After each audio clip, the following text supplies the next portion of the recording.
Assalamualaikum warahmatullahi wabarakatuh.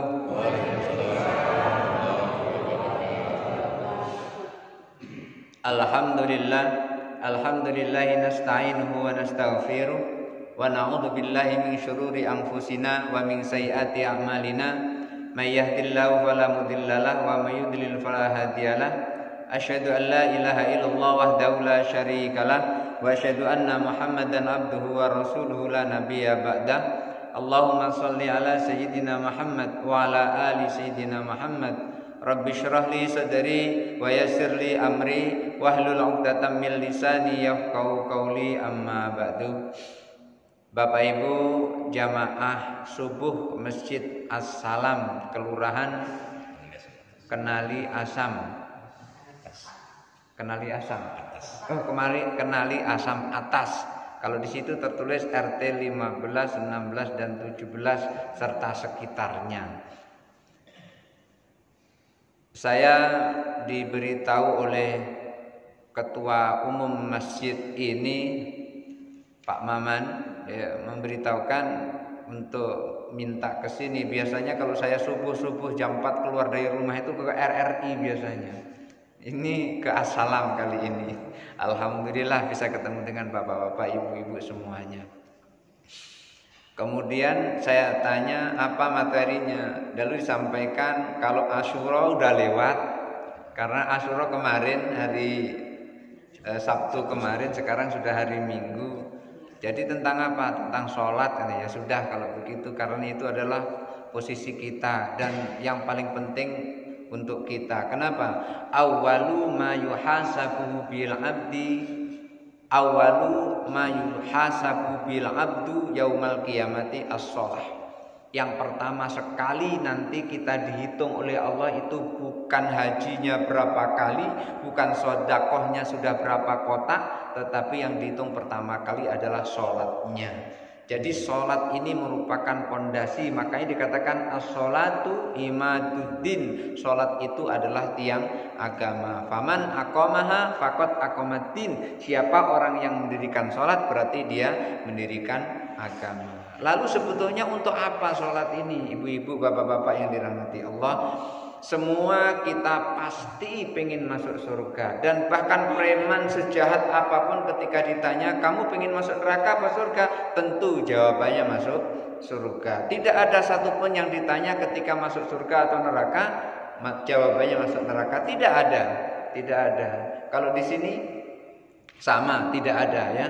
Tidak ada. Semuanya ketika ditanya pasti jawabannya pengen masuk ke dalam surganya Allah Subhanahu wa ta'ala. Karena kita pengen masuk ke dalam surga itu, maka Allah Subhanahu wa ta'ala melalui Rasulullah SAW memberikan cara supaya kita bisa masuk ke dalam surga. Kenapa? Karena surga itu hanya bisa dimasuki oleh orang yang bersih, oleh orang yang dosanya sudah tidak ada lagi. Kalau orang di dalam hatinya masih ada dosa, dia tidak akan bisa masuk ke dalam surga. Tidak akan bisa. Ngotot-ngotot pengen masuk, nanti malaikat situ pagar betis, tidak akan bisa dia masuk ke dalam surganya Allah Subhanahu wa ta'ala. Hanya orang yang bersih. Lalu bagaimana cara membersihkan dosa itu? Di antaranya adalah sholat. Baik, saya ingin menjelaskan satu persatu. Ini kalau dijelaskan semuanya, insya Allah nggak akan selesai dalam 1 atau 2 jam. Ini hanya sebentar waktunya. Sebentar lagi kita kan mau mengadakan isyraq nanti itu kan. Untuk itu saya ingin menjelaskan satu persatu. Dalam sebuah riwayat dikatakan, wa amma sholatus subahi, adapun sholat subuh, fa innaha sa'atun. Siapa orang sesungguhnya sholat subuh itu adalah fa amma sholatul fajri. Adapun sholat subuh, fama min mu'minin yusallil fajra. Siapa orang mukmin yang melakukan sholat subuh ini, sholat subuh seperti hari ini, bil jamaati, dengan secara jamaah, arba'ina yauman, 40 hari lamanya berturut-turut, tidak ada putusnya. Illa a'tahu bara'ataini, tidak lain Allah akan berikan 2 kebebasan. Orang yang menunaikan sholat subuh dilakukan secara berjamaah, maka Allah akan berikan kepada orang ini dua kebebasan. Bara'atun minan nar wa bara'atun minan nifaq. Bebas dari neraka dan bebas dari sifat-sifat munafik. Subhanallah. Ternyata sholat subuh ini sangat luar biasa. Itu subuhnya. Belum lagi 2 rakaat sebelum subuh. 2 rakaat sebelum subuh dikatakan di situ afdalu min hadid dunya wa ma fi, lebih bagus daripada dunia dan seisinya. Itu 2 rakaat salat subuh. Jadi kalau kita mau melakukan melakukan 2 rakaat sebelum subuh, itu nanti kita di akhirat kaya, Pak. Jadi dunia memang seperti inilah, tapi di akhirat nanti kaya. Kenapa kok demikian? Apa surga itu enggak lengkap fasilitasnya? Lengkap, sesuai dengan amal kita. Lengkap surga, fasilitas surga itu lengkapnya sesuai dengan amal kita. Kalau kita rajin sholat sebelum sholat subuh 2 rakaat, maka nanti fasilitasnya akan lengkap. Karena apa? Dunia dan seisinya milik kita. Ini baru dunia. Dunia ini hanya kecil kalau dibanding dengan surga. Kalau kita mau banding, Ibu, begini. Kita dulu ketika masih di dalam alam kandungan ibu kita, itu kan waktu itu sudah merasa luas, Pak ya. Tidak tahu masih atau tidak ya. Waktu masih di alam kandungan itu sudah merasa luas. Padahal cuma segini. Makanya karena merasa nyaman di situ, akhirnya dia tenang di situ, senang di situ, main-main di situ. Yang ketika kata ibunya dibilang, Pak, kenapa kok nendang-nendang anaknya di perut ini? Padahal dia sedang main, sedang senang-senang di situ dia, sedang senang-senang. Begitu mau keluar dia nangis. Kenapa? Karena meninggalkan tempatnya yang sangat nyaman di situ. Begitu nangis, apa yang terjadi? Kenapa? Karena di situ penuh dengan kenikmatan. Apa nikmatnya? Padahal makanannya itu cuma 1, tapi sudah mencukupi. Apa itu makanannya? Makanannya adalah darah haid. Makanya ibu-ibu kalau hamil biasanya tidak datang bulan. Enggak tahu kalau ibu-ibu di sini. Kalau ada yang hamil datang bulan? Enggak ada ya. Hamil semuanya ibu-ibu itu tidak datang bulan. Kenapa? Karena Allah memberikan makanan dari itu. Itu sudah makanan yang paling nikmat, makanan paling lezat. Pagi minum haid, siang minum haid, malam makan haid, mau sahur juga makan haid, begitu seterusnya. Karena meninggalkan makan yang nikmat itu, begitu keluar dari bumi, keluar dari perut ibunya, nangis dia. Kenapa? Meninggalkan kenikmatan. Nangis, cuman sebentar nangisnya. Sebentar. Kenapa? Begitu nangis, mulutnya dicoleti pakai madu, goyang-goyang. Mulai diam dia. Oh, ternyata ada yang lebih enak dari makananku kemarin. Mikir dia begitu. Nah, kemudian dikasih dogan. Enak, ternyata lebih enak. Jadi kalau kita pengen membanding itu antara akhirat dengan dunia, antara dunia dengan surga, itu seperti alam kandungan ibu dengan dunia ini. Berapa perbandingan antara ibu dengan alam dunia ini? Sangat kecil. Ibu itu sangat kecil dibanding dengan dunia ini. Untuk itu, apa yang kita lakukan di dunia ini, apalagi kita sholat sunnah sebelum sholat subuh, nanti dunia dan seisinya ini akan diberikan oleh Allah Subhanahu wa Ta'ala. Siapa orang yang mati kemudian di dalam dirinya masih ada la ilaha illallah Muhammadur Rasulullah, orang itu pasti masuk surga. Cuman masuk surganya fasilitasnya apa adanya. Ya kalau kita di dunia ini dapat subsidi kira-kira begitu, nggak punya fasilitas lebih, pengen mobil nggak punya mobil, gimana mau pengen punya mobil? Korban tidak. Korban itu adalah kendaraan kita nanti di akhirat. Korban kemarin Idul Adha, kabarnya di sini banyak korban kemarin. Alhamdulillah banyak. Siapa yang berkorban, maka nanti bulu-bulunya itu akan dijadikan kendaraan oleh Allah, akan dijadikan burung. Kendaraan yang paling mewah itu burung. Kenapa? Burung itu bisa terbang. Lalu kita di mana tinggalnya? Apakah di leher burung itu? Tidak seperti yang dalam film itu, Brahma Kumbara zaman dulu itu, bukan seperti itu. Lalu di mana kita tinggal? Burung itu Allah ciptakan di dadanya itu ada kantong. Jadi kita duduk di situ. Tinggal ngomong, burung aku mau ke tempat bapakku, langsung ke sana. Burung aku mau ke tempat anakku, langsung dia pergi ke sana. Enak. Itu dari mana? Dari kurban binatang yang kita korbankan pada saat bulan Dzulhijjah kemarin. Nah, orang yang ketika dia masuk ke dalam surganya Allah amalnya kurang, ya nikmatnya tidak senikmat itu. Apakah setiap di surga itu terbebas dari siksaan? Belum tentu, ibu-ibu yang dirahmati Allah. Maksudnya ketika Raudhatun fi Riyadil Jinan, di taman dari taman surga. Karena ada sebuah riwayat begini, Ibu. Ada seorang ibu-ibu ini punya anak. Biasanya cinta ibu terhadap anak itu lebih daripada cinta ayah kepada anaknya. Betul, Bu? Biasanya begitu. Kenapa? Buktinya ketika anaknya sakit masih kecil, malam-malam bapaknya udah ngorok ibu tuh masih ngelus anaknya terus sampai betul-betul anaknya tidur. Ini bukti bahwasanya ibu itu cintanya kepada anak jauh lebih tinggi daripada bapak. Bapak tinggi cintanya kepada anak, tapi lebih tinggi lagi adalah ibu. Jadi ada seorang ibu memiliki seorang anak. Begitu anaknya sakit, itu seakan-akan tidak ada harapan lagi untuk sembuh. Ketika dia sakit tidak ada harapan lagi untuk sembuh, lalu dia berdoa kepada Allah, ya Allah, sembuhkanlah anakku ini, walaupun aku mati selama 7 hari, masuk dalam akhirat selama 7 hari, aku rela ya Allah, asal anakku ini sehat. Akhirnya apa yang terjadi? Anak itu disehatkan oleh Allah. Biasa orang itu kalau berjanji sebelum cita-citanya tercapai. Begitu cita-citanya tercapai, biasanya janjinya lupa. Ibu ini juga begitu, janjinya lupa. Akhirnya malam didatangi oleh malaikat, mimpi di dalam mimpinya, anakmu sudah sehat, mana nazarmu? Akhirnya bangun itu langsung ngomong sama anaknya, nak, ketika kamu sakit, ibu nazar. Apa nazarnya? Nazar aku pengen dikubur selama 7 hari. Lalu tadi malam ibu bermimpi, datang malaikat memberitahukan kepadaku. Lalu anaknya, mak, bagaimana? Aku sehat, engkau mati. Enggak enak, mak. Tapi itu nazar, nak. Akhirnya apa yang terjadi?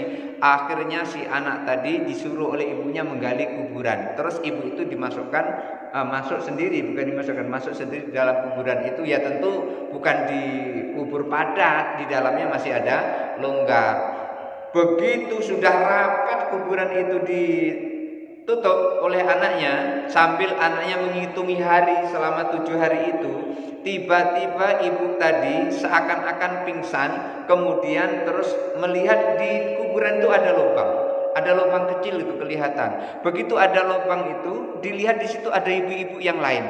Ibu-ibu yang lain ngapain di situ? Ibu-ibu yang lain itu di situ ada duduk menikmati penuh dengan dengan keindahan-keindahan.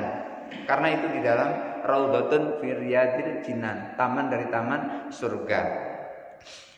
Ketika diintip tadi, si ibu tadi ngomong Assalamualaikum warahmatullahi wabarakatuh. Apa jawab ibu? Sini, jangan intip di situ. Sini, masuk, gabung dengan kami. Dijawab, Assalamualaikum warahmatullahi wabarakatuh. Ternyata tidak jawab ibu tadi itu. Lalu ibu tadi bertanya, ma mana'aki, apa yang menghalangimu antujibina salami, untuk menjawab salamku? Apa yang menjadikan kamu tidak menjawab salamku? Apa engkau ini bukan orang muslim? Lalu dijawab, aku ini seorang muslim. Salam itu adalah ibadah. Sekarang aku ini sedang berada di alam akhirat, di alam barzah, maka aku tidak wajib ibadah lagi. Jadi di situ tidak ada ibadah lagi.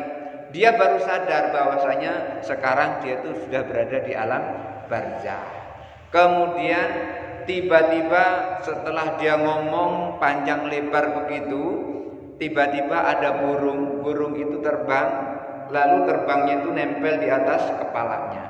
Begitu terbang nempel di atas kepalanya sini, dia sambil sayapnya tuh ngipasi gitu, kayak gini ya, terus sayapnya di atas kepala itu.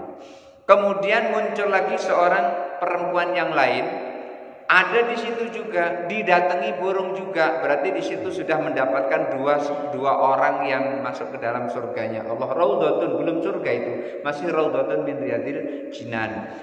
Yang satu lagi itu didatangi burung juga, tapi dia tidak ngipasi gitu. Apa yang terjadi? Sambil dipatoki kepalanya, sambil dipatoki. Akhirnya dia heran, lalu bertanya, wahai ibu yang kepalanya ada burung yang ngipasi terus sehingga ibu ini menjadi seger, apa gerangan yang terjadi sehingga kepalamu diiliri, dikipasi oleh burung itu? Lalu dijawab oleh perempuan tadi, aku ketika di dunia ini menjadi orang yang soleh, menjadi istri yang soleh, apa yang dilakukan oleh suamiku aku terus taati, apa yang diperintahkan Allah aku lakukan, apa yang diperintahkan Rasulullah aku lakukan. Lalu ditanya lagi yang satu lagi, lalu ibu yang satu ini kenapa kok dipatuki kepalanya dengan burung itu? Lalu dijawab, aku ini waktu di dunia seorang perempuan yang soleh, taat kepada suamiku, tapi sayang pas pada saat aku sakit, aku menyakiti hati suamiku, sehingga suamiku yang aku sakiti hatinya itu belum ridha denganku. Makanya aku walaupun masuk surga masih tetap mendapat siksa dari Allah Subhanahu wa taala. Untuk itu aku pesan kepadamu, aku mohon betul kepadamu,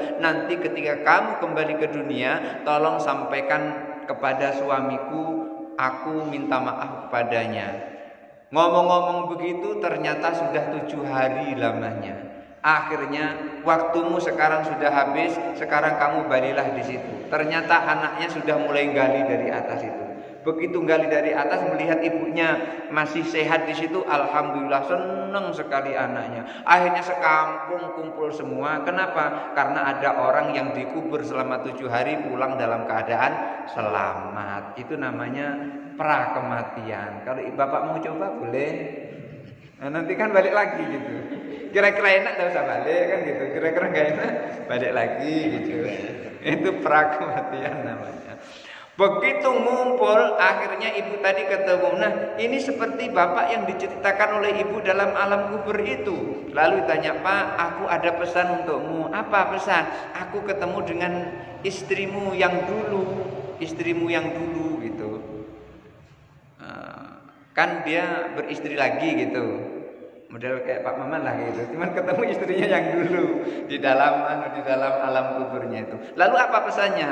Aku pesan dia minta maaf kepadamu Bapak, maafkan. Lalu Bapak tadi, Masya Allah, ternyata aku marah kemarin itu masih dipegang oleh Allah. Akhirnya dia mendapat kemarahan itu. Begitu mendapat kemarahan langsung dimaafkan. Hari ini juga aku mohon padamu ya Allah, aku maafkan seluruh kesalahan istriku, masukkan dia ke dalam surgamu yang mulia.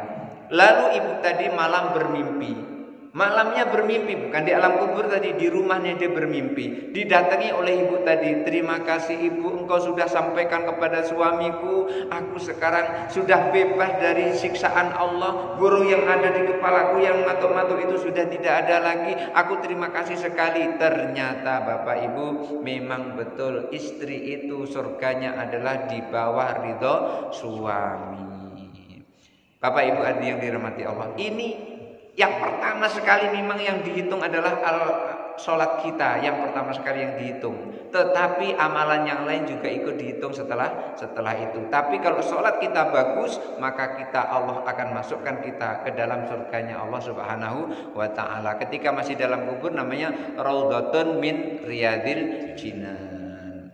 Wa amma sholatu subhi fa innaha sa'atun man shalla fi hadza subhi, siapa orang yang sholat di subuh ini arba'ina yauman, 40 hari lamanya, bil jamaati, dengan cara berjamaah, illa atau bara'ataini, tidak lain Allah akan berikan 2 kebebasan, bara'atun minan nar wa bara'atun minan nifaq, bebas dari neraka dan bebas dari sifat-sifat munafik. Ibu-ibu yang dirahmati Allah, itu baru subuh. Zuhur bagaimana? Wa amma sholatu zuhri, kan sudah subuhin nanti zuhur kan Pak?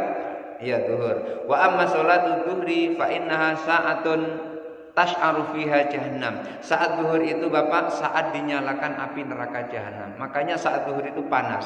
Sehingga dulu Rasulullah pernah mau sholat duhur bersama para sahabat. Akhirnya Rasulullah abridu an sholatid duhri. Sekarang jangan sholat duhur dulu walaupun waktunya sudah masuk. Kenapa? Sangat panas. Sangat panas. Jadi ada hadis yang melarang sholat duhur karena terlalu panas. Kenapa? Karena waktu itu neraka jahanam sedang bergejolak. Karena itu ditunggu sampai dingin. Jadi zuhur itu boleh ditunda kalau terlalu panas. Tapi kalau di sini rasanya kayaknya tidak mungkin kalau zuhur panas. Kedinginan lagi ada, itu ada AC-nya. Saya aja tadi bukan kepanasan subuh tadi, kedinginan. Masya Allah, tangan dingin jadinya gitu. Cuman pas lagi sholat kan nggak mungkin saya bilang Pak Maman saya kedinginan, kan nggak mungkin gitu. Bapak Ibu hadirin yang dirahmati Allah, boleh kita sholat zuhur ditunda kalau di situ ada udzur seperti terlalu panas itu. Orang yang melakukan sholat zuhur, wa ma min mu'minin yusalli hadhihi dhuhra, orang yang melakukan sholat zuhur ini illa haramallahu alaihi lafahatu jahannam yaumal qiyamah. Tidak lain Allah akan haramkan untuknya tersentuh uap api neraka jahanam. Bayangkan Bapak, uapnya saja nggak boleh oleh Allah menyentuh, apalagi apinya nggak boleh tersentuh. Apa setiap kita nanti akan berdekatan dengan neraka jahanam? Betul, akan berdekatan. Kenapa kok demikian? Karena pada saat manusia nanti dikumpulkan oleh Allah di padang mahsyar, kan nanti manusia yang meninggal kan masuk dalam kuburan. Kalau ada manusia meninggal dimasukkan dalam kuburan. Di sini juga Bapak? Betul ya, di sini juga. Karena ada beberapa tempat itu orang mati tidak masuk dalam kuburan. Saya pernah melihat itu. Tidak masuk dalam kuburan, ditaruh gitu aja sampai dia busuk di situ. Orang kalau mati dimasukkan dalam kuburan. Nanti setelah kiamat tiba, nanti manusia akan dibangkitkan. Begitu dibangkitkan, nanti akan dikumpulkan di padang mahsyar. Begitu dikumpulkan di padang mahsyar itu nanti satu persatu akan digiring oleh malaikat untuk melewati jembatan yang kita kenal dengan jembatan Shiratal Mustaqim. Sudah pernah dengar itu Pak? Sudah pernah dengar? Alhamdulillah. Cuman bentuknya belum tahu ya. Ya sama, saya juga belum tahu bentuknya seperti apa. Karena Rasulullah pernah menyampaikan inna fi jasri jahannama sab'u qanatir.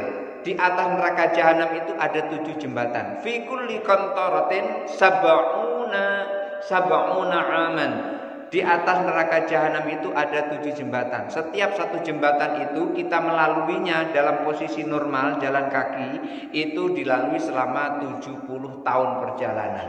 Kalau ibu di sini ada yang umurnya sudah 70 tahun berarti sudah melewati 1 jembatan. Pak Maman belum cukup 1 jembatan, termasuk saya.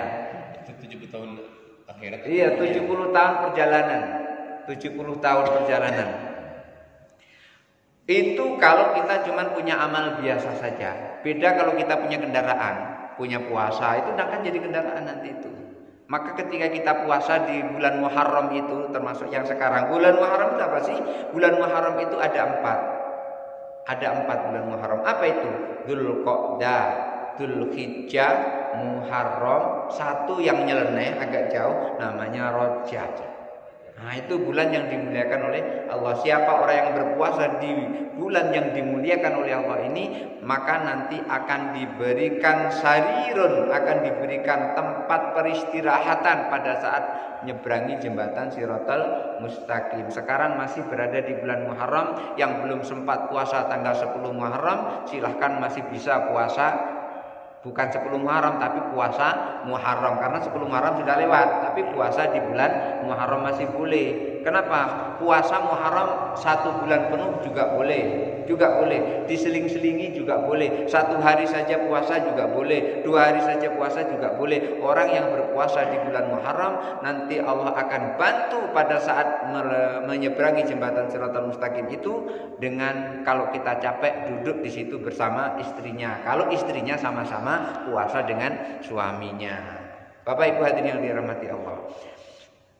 Di atas neraka jahanam ada 7 jembatan. 7 jembatan itu satu jembatannya 70 tahun perjalanan. Maka selama 7 jembatan itu berarti kita harus melalui 70 kali 7. Berapa itu Pak? 90, yang biasa dagang itu hafal itu.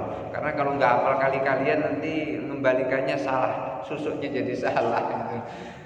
70 kali 7 490 perjalanan. Itu kalau kita hanya biasa saja, cuman mengucapkan asyhadu alla ilaha illallah wa asyhadu anna muhammadar rasulullah. Kalau kita cuman begitu saja, sholatnya ya sholat, tapi kadang sholat kadang tidak. Nah, yang seperti ini lebih lama lagi nanti yang seperti ini. Orang yang seperti ini nanti akan lama lagi dan dia akan menyeberang itu paling akhir. Yang pertama itu kator fil ain.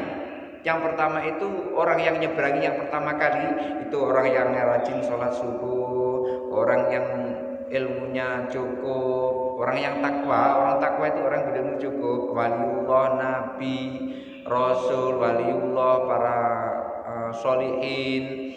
Itu nanti kator fil ain, seperti kerdipan mata. Begitu mau melangkah berkedip sudah masuk di depan, sudah masuk ke dalam pintu surga. Itu kelompok yang pertama. Kelompok yang kedua itu kabar kilamik, seperti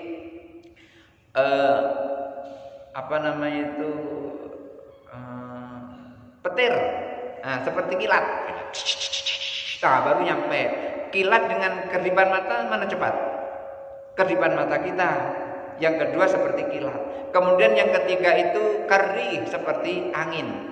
Jadi ya itu baru nyampe ke tempatnya. Kemudian yang keempat katoir, seperti burung. Nah, burung elang itu kalau terbang kan kenceng itu, seperti itu. Kemudian yang kelima itu kalkhail, seperti kuda yang sedang berlari itu, kuda pacuan itu. Kemudian yang keenam itu karrajulil musyrik, seperti pelari cepat. Secepat-cepatnya orang lari itu masih lebih cepat kuda lari. Maka kelompok yang keenam itu nanti menyeberangi Shiratal Mustaqim itu seperti pelari cepat. Kemudian yang ketujuh itu kal masyati, seperti orang jalan santai di pagi hari itu. Hari Minggu itu sering orang jalan santai. Ya, disitulah seperti itu jalannya mereka orang yang ketujuh ini. Tapi aman, jembatannya lebar.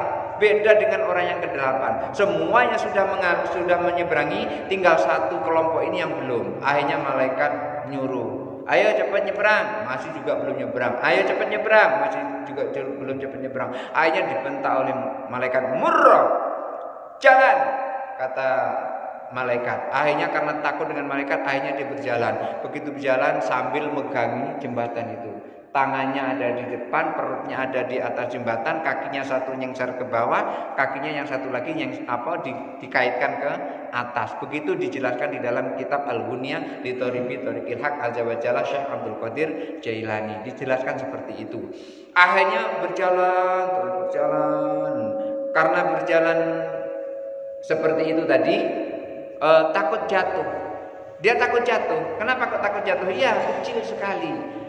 Dia nggak nyangka kalau itu nanti akan selamat, tapi akhirnya diselamatkan oleh Allah. Tapi ya setiap kali dia melintasi jembatan itu, push dari bawah, api neraka itu ngembus dia. Akhirnya hangus, sudah hangus, disembuhkan lagi, dibaiki lagi.